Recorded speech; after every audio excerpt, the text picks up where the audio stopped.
Hi అండి, అందరికీ నమస్తే. వెల్కమ్ టు సౌజీ జయరామ్ యూట్యూబ్ ఛానల్. ఈరోజు ఒక మంచి లంచ్ బాక్స్ రెసిపీ తీసుకొచ్చేసానండి. వీడియో స్కిప్ చేయకుండా చివరి వరకు చూడండి. క్యారెట్ రైస్ ఎలా చేసుకోవాలో చూసేద్దాం. ముందుగా దానికి కావాల్సిన ఇంగ్రీడియంట్స్ చూడండి. ముందుగా ఒక కప్పు నిండా క్యారెట్ తురుము, అలాగే ఆనియన్స్, జీడిపప్పు, ఒక 2-3 గ్రీన్ చిల్లీ, పచ్చిమిర్చి అండి, కొంచెం మనకి సాంబార్ పౌడర్, అలాగే మసాలా దినుసులు, కొత్తిమీర, అలాగే ఒక లెమన్, నెక్స్ట్ రైస్. చూసారు కదా, ఒక 4 స్పూన్స్ ఆయిల్, ముందుగా ఉడికించుకున్న బాస్మతి రైస్ అండి 1 కప్పు. నెక్స్ట్ స్టవ్ వెలిగించి ప్యాన్ పెట్టుకోవాలండి. ప్యాన్ హీట్ అయిన తర్వాత ఒక 3-4 స్పూన్స్ ఆయిల్ వేసుకోవాలి.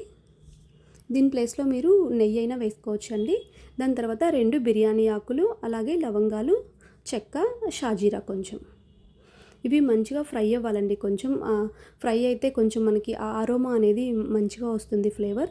అలాగే ఒక 10 to 15 క్యాష్యూస్ అండి, జీడిపప్పు వేసుకోవాలి. ఇది కిడ్స్కి చాలా బాగుంటుందండి ఈ రెసిపీ. లంచ్ బాక్స్లోకి కమ్మగా పిల్లలు మంచిగా తింటారు. అలాగే ఒక 2 రెమ్మలు కరివేపాకండి, ఇవి కొంచెం ఫ్రై అవ్వాలి. అలాగే సన్నగా చాప్ చేసుకున్న గ్రీన్ చిల్లీ అండి, పచ్చిమిర్చి, ఇవి కూడా జస్ట్ లైట్గా ఫ్రై అవ్వాలి అంతే. ఈ రెసిపీ చాలా బాగుంటుందండి, పెద్దవాళ్ళకైనా పిల్లలకైనా. అస్సలకి స్పైసీ ఉండదు, చాలా కమ్మగా హెల్తీ రెసిపీ. క్యారెట్ అంటే చాలా మంచిది కదా మనకి, కళ్ళకి కానీ, హెల్త్కి, అలాగే బ్యూటీకి, గ్లో ఫేస్లో, చాలా అన్నిటికీ అన్ని రకాలుగా మనకి క్యారెట్ చాలా మంచిదండి. నెక్స్ట్ అలాగే మనం ముందుగా తరిగి పెట్టుకున్న ఆనియన్స్ అండి, నేను ఒక 2 ఆనియన్స్ తీసుకొని సన్నగా చాప్ చేసి పెట్టుకున్నాను, అవి వేసుకున్నాను. మీకు ఆనియన్స్ వద్దు అంటే స్కిప్ చేయొచ్చండి, డైరెక్ట్గా క్యారెట్ వేసుకోవచ్చు. ముందుగా మనం తురిమి పెట్టుకున్న క్యారెట్ అండి, 1 కప్పు క్యారెట్ తురుము తీసుకున్నాను నేను. మనం క్యారెట్ 1 కప్పు తీసుకున్నాం కదండి, రైస్ కూడా సేమ్ మెజర్మెంట్ తీసుకోవాలి, అప్పుడే బాగుంటుంది. రైస్ మనం ఎక్కువ వేసుకుంటే మనకి ఫ్లేవర్ అనేది మంచిగా ఉండదండి. మనం ఏదో క్యారెట్ కర్రీ కలుపుకున్నట్టే ఉంటుంది, క్యారెట్ రైస్ ఫ్లేవర్ ఉండదు. సేమ్ క్వాంటిటీలో తీసుకోవాలి. అలాగే ఒక 1/2 స్పూన్ పసుపు వేసుకోవాలండి. నెక్స్ట్ తర్వాత ఒక 1/2 స్పూన్ సాల్ట్ ముందుగా కొంచెం వేసుకొని, మనం తర్వాత రైస్ అంతా వేసి కలిపిన తర్వాత టేస్ట్ చూసుకొని సరిపోతే కొంచెం కలుపుకోవచ్చండి. ముందుగానే మనం ఎక్కువ వేసేసుకుంటే మళ్ళీ ఎక్కువైపోతుంది కదా సాల్ట్, సో చూసి వేసుకోవాలి. చూసారు కదా, 1 కప్పు రైస్ వేసుకున్నాను నేను, ముందుగా ఉడికించిన బాస్మతి రైస్. లేదు అంటే నార్మల్ మనం డైలీ తినే రైస్ అయినా వేసుకోవచ్చు.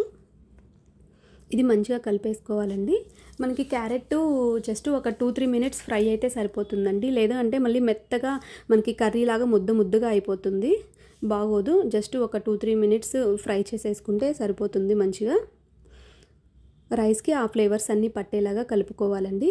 మనం ఇప్పుడు ఎక్కడ కారం యాడ్ చేయలేదండి, ముందుగా మనం వేసుకున్న గ్రీన్ చిల్లీ మాత్రమే, అదే స్పైసీ సరిపోతుంది. కానీ దీనికి మెయిన్ మనకి టేస్ట్ ఏంటంటే ఈ సాంబార్ పౌడరేనండి, చాలా బాగుంటుంది. ఇది ఒకసారి ట్రై చేసి చూడండి. ఇది ఏంటంటే ఎక్కువ స్పైసీ ఉండదు, ఆ ఫ్లేవర్ అనేది చాలా బాగుంటుంది పిల్లలకైనా పెద్దవాళ్ళకైనా.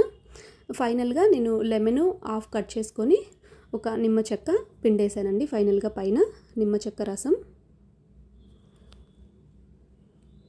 దాన్ని కూడా కలిపేసుకోవాలి మంచిగా.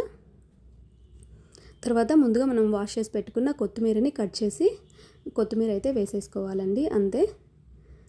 ఎంతో గుమగుమలాడే క్యారెట్ రైస్ అయితే లంచ్ బాక్స్లోకి కిడ్స్కైనా పెద్దవాళ్ళకైనా అప్పటికప్పుడు మనకి జర్నీలో కానీ చాలా టేస్టీగా ఉంటుందండి, హెల్త్కి కూడా చాలా మంచిది. వితిన్ 5 మినిట్స్లో మనం చాలా ఈజీగా చేసేసుకోవచ్చు. ముందుగా మనం రైస్ వండి పెట్టుకుంటే సరిపోతుంది, చాలా ఫాస్ట్గా అయిపోతుందండి. చిన్న పిల్లలు కూడా తింటారు, 3-4 ఇయర్స్ పిల్లలు కూడా కమ్మగా తింటారండి. చూసారు కదా, ఈ రెసిపీ మీకు నచ్చుంటే please do like, share and subscribe. Thank you for watching.